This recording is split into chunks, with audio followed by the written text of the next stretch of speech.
What's up, everybody, and welcome to another episode of Bijan Tez Sports Takes. Today we gonna get into our NFL segment again.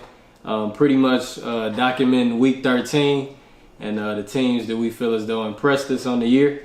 Last week, I should say. And I'm gonna let Tez go ahead and go first. So, how y'all doing, everybody? We're here another week again.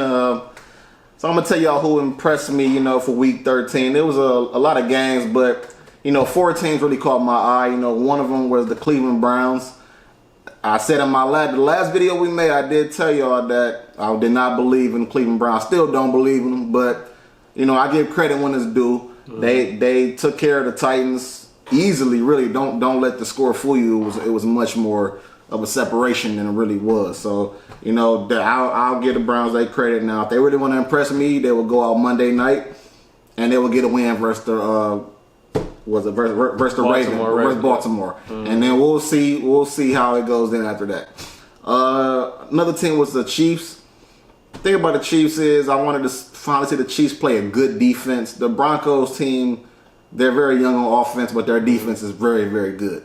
So I wanted to see if the Chiefs were going to overcome adversity, which they were down 16-12, had nothing going, and Pat Mahomes does it again. And, that Chiefs team continues to win. The Giants really impressed me versus Seahawks. I've been telling you guys, I told Bijan in my last video, Seahawks cannot cover. And Russell Wilson, the pressure is on him to do everything. Mm-hmm. The Giants went to Seattle and they handled the Seahawks. And thinking about the Giants have a couple more wins on their schedule too, but they blew a couple of leads. One game I remember, the Buccaneers, they blew a lead versus Tampa Bay. Mm-hmm. They should have won that game too. And also the loss of Saquon Barkley hurts them very, very badly. Definitely does. So you bring Saquon back, it's probably 2 wins. You never know what could happen, but I know for sure they'll have this garbage division wrapped up easily. I will say that. Definitely. And the Saints, another team, the last team that impressed me was the Saints. Without Drew Brees, it's pretty remarkable. They went 4-0? Was it 4-0 or 3-0? At this time, they remain undefeated. They are 3-0 so far. 3-0. That's really impressive. Mm-hmm. They continue to catch my eye. Defense is stepping up and playing well. So we're going to see how that goes too, if they impress me. And a game to look out for coming up later on in the year, the Saints versus the Chiefs. And we're going to see how that goes too. Now I'm going to swing it on to Bijan and his picks, and you're going to hear from him and what he liked in Week 13. All right, so first and foremost, I want to talk about the Washington football team. These dudes, I feel like up front, they have one of the better front fours in the league. Most people just don't really know about them just off of the fact that, you're really not paying attention to them like that. They, went through the name change, no longer the Redskins anymore. Washington football team, the NFC East has been horrendous so far throughout the year. But honestly, when you look at the defenses that the Giants and the Washington football team have, you got to start taking these guys serious now. They're going to get a team. One of them is going to get that 4th seed. And pretty much who's ever going to get that 5th seed is looking like it's either going to be Seattle or the Bucks. They're going to be in for one. You're going to be in for one. You look at that front four, you got the 2nd round draft pick from 2020 and Chase Young. He got a hell of a running mate in Montez Sweat. Dude is tremendous. The way he gets off the edge, closed the game out for him when Big Ben was trying to go in the last little 2-minute drive in order to get the Steelers to win the ball game. He got his hands up in there, was able to get a tip. They sealed the game with an interception, and that front is highly ferocious, and they really get after you. Daron Payne and Jonathan Allen on the inside as well. They out of Alabama. I forgot about Payne. Yeah, they got a hell of a group, and that's a hell of a win they got against Pittsburgh this past week. Then the Buffalo Bills, this dude, and don't get me wrong, I have took heed to the things that Josh Allen has done throughout this season. Got the Bills at a 9-3 record so far. They got a big one against Pittsburgh this next upcoming week for Week 14 on Sunday Night Football. So, I feel as though that the way he played on Monday Night Football, this dude, I'm shocked he didn't have a perfect passer rate.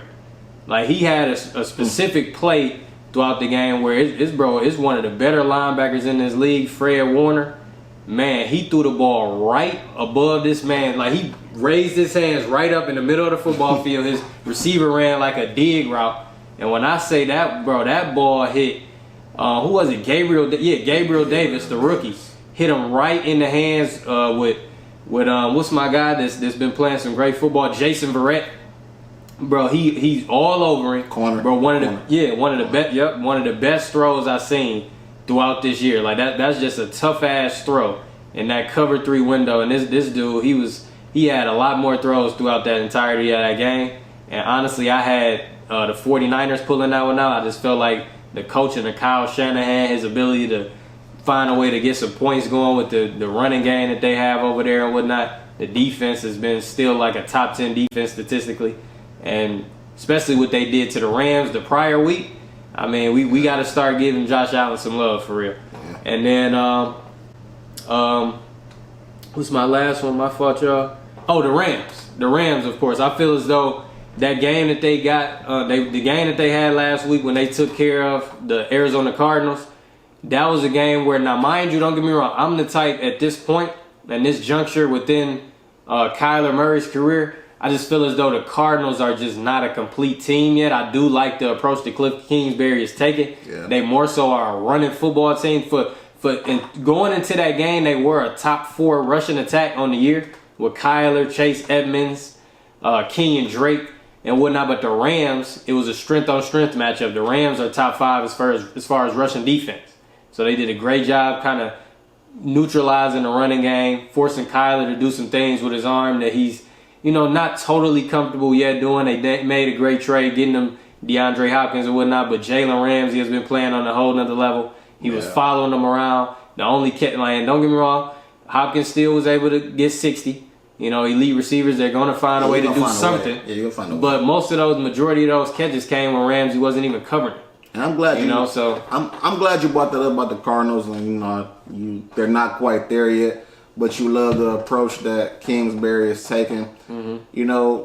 We all forget, the Cardinals are really one Hail Mary not going right away from being 5-7 on the outside looking in. They 6-6 right now. Yes, and and a lot of teams have tiebreakers versus them. The Lions, it's just all types of teams that have tiebreakers versus them. So it's a lot of pressure on them.